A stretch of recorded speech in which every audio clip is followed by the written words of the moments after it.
List of 14 countries it deems as safe for non-essential travel into the bloc.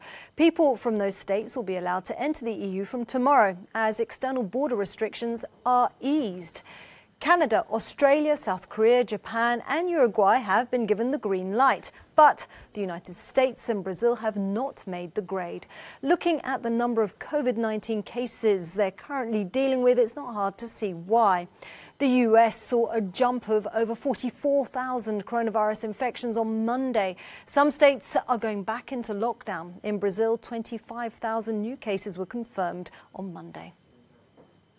Well, for more on this, let's go to our studio in the heart of the European Parliament, The Bridge. Shona Murray is there for us. Hello there, Shona. So you've been speaking to the former EU ambassador to the US, John Bruton, about this. So what did he have to say about this list? Yeah, well, of course, he's a person who knows how important the EU-US relationship is. So he made the point that this, of course, can't be easy. The fact that the EU is saying that citizens from the United States are prohibited from coming to Europe. But he also made the point that when you look at the very serious situation in the US with regard to COVID, really they had no choice at the European Commission and at Council level. But take a listen to what he had to say, Isabel. It has done what it has done on the basis of very carefully worked out criteria concerning the level of the disease, the capacity to contain the disease, the capacity to prevent people taking an airplane to Europe who might be bringing disease with them to Europe. This has not been done on some sort of back of an envelope. It has been done as a result of careful preparation of the criteria by the Commission and then decisions by the Member States. Now, at the end of the day, the enforcement of this, the application of it will be a matter for the Member States.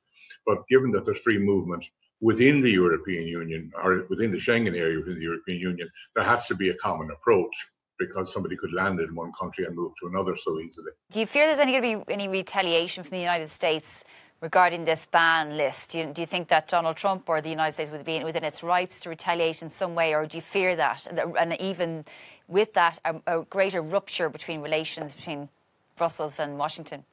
I think it's quite possible, but I think it's fair to say that anyone who's been following the process in Brussels will know that this shouldn't be a surprise. It has been elaborated quite carefully in the lead into this, and it is being announced in a week in which there has been a significant spike in infections in the United States. If there had been a fall in infections in the United States in the last week, then I think the position of the EU in taking this line would be more difficult than it is actually going to be.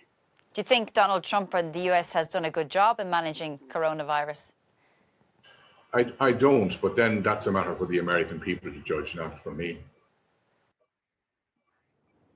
And Shona, and in Brussels, what's the feeling in terms of how united the bloc is on this? Because as John Bruton just pointed out, it's going to be up to member states to enforce this.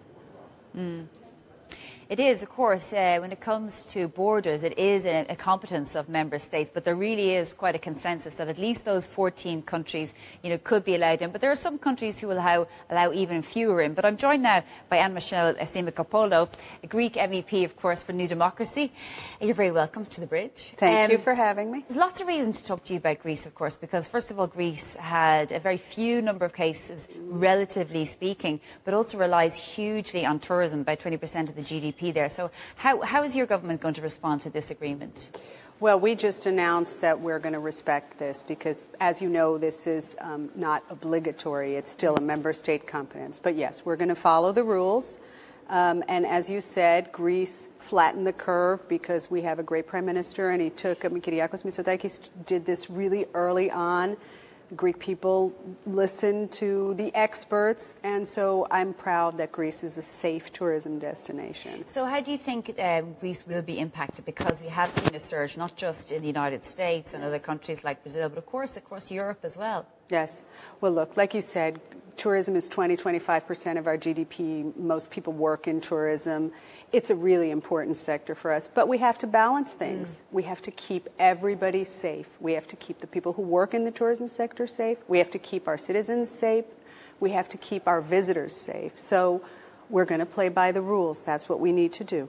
So how would you propose to do that to ensure that even the cases from the EU, for example, parts of Germany and Spain, we've seen sort of spikes there, that those people won't infect, you know, citizens in Greece, for example? Well, there's protocols that we follow. I mean, protocols with respect to people coming in, we random test, and then we, of course, also have a health system that now is well enough equipped to isolate cases, to take care of cases. I'm confident that Greece is prepared for this. Are you confident that the EU as a whole has done a good job, I suppose, since the start of the pandemic, when there was a lot of criticism about coordination around that? And do you think that the EU is doing a little bit better? Well, I think after the initial shock and the sort of protectionist wave, which is only normal if you think about it, I mean, it was an unprecedented crisis. It is an unprecedented crisis because it's not over yet. But I think the EU has found its way, and I think that this crisis is an opportunity for us to realize that together, united, we are stronger. Yeah, I mean, we also heard there from John Bruton in relation to relationships between the EU and the US, which have deteriorated over the past few years. What do you make about this? I mean, I suppose it's unprecedented. Citizens from the United States are no longer allowed really to come to the EU. Yes, but it's not because they're citizens of the United States. This is not personal. This is about respecting these protocols. And actually, I heard Secretary Pompeo saying that, okay, we understand. I mean, there's a lot of cases here. They're on the rise. And I remind you that this is not permanent. In a week, in 10 days, in 2 weeks, we're going to look into it again. Hopefully, things will be better, not just in the United States, but every place. We heard John Bruton there in the most diplomatic sense, but he did say that he didn't believe the White House was doing a good job throughout this coronavirus pandemic. Would you agree? Well, I would say that really, this is a very difficult situation, and I'm pleased that in Europe we're getting our act together. And very diplomatic as well. And Michelle Sima-Coppola, thank you very much for joining us on The Bridge. And back to you, Isabel. Shona Murray in Brussels, many thanks. Now, as we were saying earlier, the